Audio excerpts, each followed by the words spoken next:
Équation différentielle. Une équation différentielle, c'est une équation qui contient une ou plusieurs dérivées d'une fonction. On en a un exemple ici.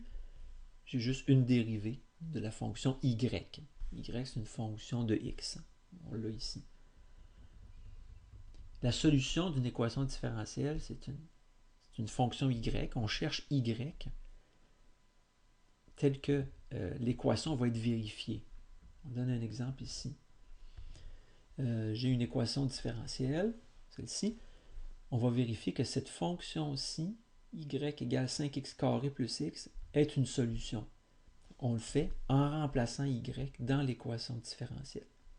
Ceci, prime, 2 fois encore la fonction. On dérive. Ici, on distribue. Puis on s'aperçoit que oui, il y a une égalité. Imaginez-vous donc que vous en avez déjà vu des équations différentielles. Vous êtes déjà familier avec ce concept-là, mais sans le savoir. J'ai repris ici l'exemple 3 du cours 8 qu'on avait. C'était un débit. Puis le débit, on l'écrivait comme la dérivée d'un volume. Mais ici, c'en est une équation différentielle, puisque vous avez une équation qui comporte une fonction v avec la dérivée de v. C'est un petit peu comme nous, ce qu'on vient de voir, y', ce serait la même chose. 15 moins 3 racine x, ce serait la même chose.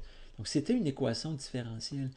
Mais c'était une équation différentielle vraiment facile, très facile, parce que si c'est v' égale ça, c'est donc dire que v est une primitive de ça, et donc on peut écrire que v, c'est l'intégrale de cette chose-là. V, c'est une fonction dont la dérivée donne ça. On l'obtient, cette fonction v-là, en faisant l'intégrale. On avait trouvé plus c. Eh bien ça, ce qu'on avait trouvé avec le plus c, c'est ce qu'on appelle une solution générale de notre équation différentielle. Il y a un plus c, ça veut dire que ça représente une famille de courbes. C pourrait valoir n'importe quelle valeur, ce qui nous produirait une infinité de courbes possibles. Donc ça, c'est la solution générale, quand vous avez le plus c. J'en ai mis quelques-unes. Plus 90, plus 50, plus 20. Et on serait 3 courbes parmi l'infinité de courbes solutions.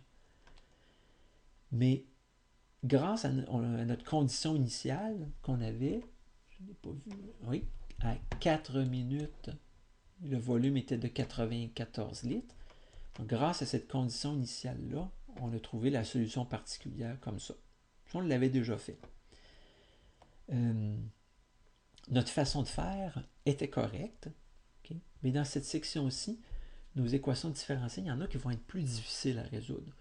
On n'aura pas tout le temps y' égale une expression en x, ou une expression en t, ou une expression en θ.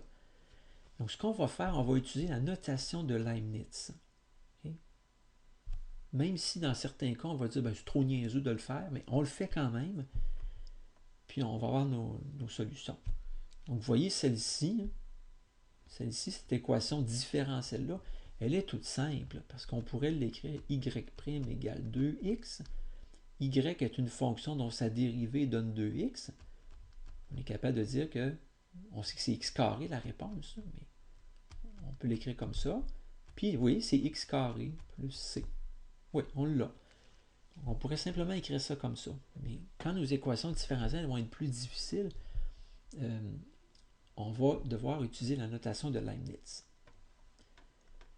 C'est ça que je fais ici. Je remplace tout de suite le y' par dy sur dx. J'envoie la soustraction de 2x à droite plus 2x. C'est ce qu'on appelle séparer les variables. Ce qu'on est en train de faire là. Ensuite, division de dx, on fait fois dx de l'autre côté. On a séparé les y des x, comme deux équipes différentes. Une fois qu'on a ça, on procède à l'intégration de chaque côté. L'intégrale de 1 dy, la fonction dont la dérivée vaut 1, notre variable étant y, cette fonction-là c'est y, oui, la dérivée de y, ça donne 1. Ici, en x, la dérivée dont la la fonction dont la dérivée d'une 2x, c'est x carré. Puis on rajoute le c du côté de la variable indépendante. Pas du côté de la fonction, là, du côté du x.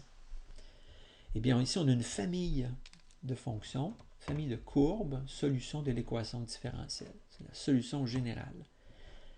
Si on veut une solution particulière, il faut qu'on nous dise que la fonction qu'on recherche, parmi toutes celles-là, celle qui passe par le point moins 1, 5, on fait le remplacement simplement.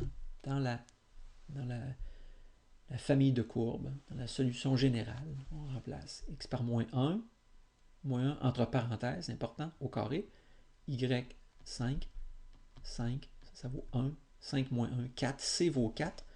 On reporte la valeur de c ici dans la solution générale et ça nous donne une solution particulière. Sur l'illustration, on voit bien que parmi toutes les courbes qui étaient dessinées là, celle qui passait par moins 1, 5, c'était celle-ci. X carré plus 4, on l'a trouvé. Vous avez un exercice ici, tentez de le faire, puis je le commente ensuite. Première étape, toujours d'écrire la notation de Leibniz. Ensuite, on sépare les variables. Pas trop dur, sont déjà séparés. On a les x à droite. On fait fois dx. Maintenant, sont bien séparés. dy d'un côté, dx de l'autre. Je dirais des y, des expressions y d'un côté et des expressions contenant x à droite. On intègre, l'intégration de 1, c'est y. On intègre ça. Je l'ai repris ici. On prend la solution particulière, x vaut 0, e à la 0, on fait attention, c'est 1, 5 moins 1, 4, c vaut 4. On retourne dans la solution générale et on écrit notre solution particulière.